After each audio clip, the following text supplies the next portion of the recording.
Assalamualaikum warahmatullahi wabarakatuh. Perkenalkan, nama saya Rangga Putra Pratama dari kampus TM Bongaya Makassar dengan NIM 2022-10096. Di sini saya akan menjelaskan tentang pelaku di pasar modal serta instrumen apa saja yang ada di pasar modal. 1. Pengawas. Pengawas bertanggung jawab untuk mengawasi seluruh kegiatan di pasar modal. Pengawas berada di bawah arahan langsung Menteri Keuangan, sehingga harus banyak berkoordinasi dengan Menteri Keuangan dalam pelaksanaan tugas dan tanggung jawabnya. Yang kedua, ada penyelenggara. Penyelenggara pasar modal sendiri adalah Menteri Keuangan yang memegang jabatan tertinggi di pasar. Misi utamanya adalah menyediakan fasilitas pendukung perdagangan dan kemudian mengaturnya dalam sebuah peraturan. Tujuannya agar transaksi pasar modal dapat berlangsung secara adil, transparan dan tanpa merugikan pihak manapun. Yang ketiga ada perusahaan atau emiten. Pelaku pasar modal yang juga berperan penting yaitu emiten atau perusahaan.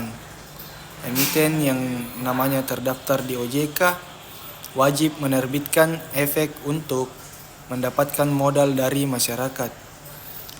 Suntikan modal digunakan untuk memaksimalkan kinerja emiten, pertumbuhan bisnis, pengembangan produk, dan pelunasan utang.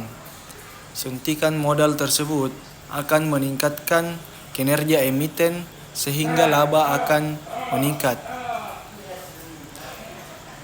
Yang keempat itu ada investor. Investor memiliki peran sebagai penanam modal untuk perusahaan yang ada di pasar modal. Investor bisa berasal dari individu maupun kelompok. Kelima itu ada broker atau pialang. Broker atau pialang memiliki peran sebagai peraturan antara emiten dan investor dalam hal jual beli efek di pasar modal. Pialang juga dikenal dengan sebagai sekuritas yang biasanya berbentuk perusahaan, baik pemerintah maupun swasta. Selain itu, ada lagi beberapa pelaku di pasar modal, antara lain pinjaman emisi, penasihat investasi, manajer investasi, lembaga penunjang, dan profesi penunjang.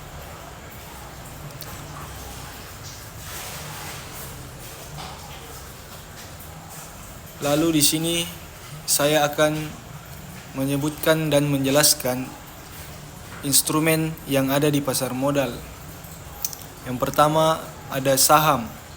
Saham adalah tanda penyertaan modal seseorang atau pihak badan usaha dalam suatu perusahaan atau perseroan terbatas. Dengan menyertakan modal, maka pihak tersebut memiliki klaim atas pendapatan perusahaan, klaim atas aset perusahaan, dan berhak hadir dalam rapat umum pemegang saham atau RUPS. Itu saham. Yang kedua ada obligasi atau surat utang. Instrumen pasar modal kedua adalah surat utang atau obligasi. Obligasi adalah salah satu efek yang tercatat di bursa. Obligasi biasanya diterbitkan oleh korporasi maupun negara. Obligasi dapat dikelompokkan sebagai efek bersifat utang di samping suku. Itu yang kedua. Yang ketiga ada reksadana. Instrumen pasar modal ketiga adalah reksadana.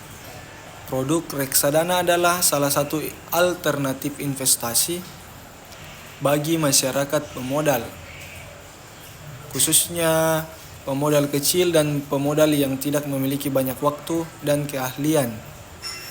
untuk menghitung risiko atas investasi mereka. Secara sederhana, reksadana adalah wadah yang dipergunakan untuk menghimpun dana dari masyarakat. Pemodal untuk selanjutnya diinvestasikan dalam portofolio efek oleh manajer investasi atau bisa disebut MI. Yang keempat ada yang namanya exchange trade fund atau bisa disingkat ETF. Instrumen pasar modal keempat adalah ETF. Sederhananya, ETF adalah reksadana berbentuk kontrak investasi kolektif yang unik. Pernyataannya diperdagangkan di bursa efek. Meskipun ETF pada dasarnya adalah reksadana, produk ini diperdagangkan seperti saham-saham yang ada di bursa efek. ETF merupakan penggabungan antara unsur reksadana dalam hal pengolahan dana dengan mekanisme saham dalam hal transaksi jual maupun beli. Sekian penyampaian dari saya. Terima kasih, mohon maaf bila ada kesalahan kata. Kurang dan lebihnya mohon dimaafkan. Assalamualaikum warahmatullahi wabarakatuh.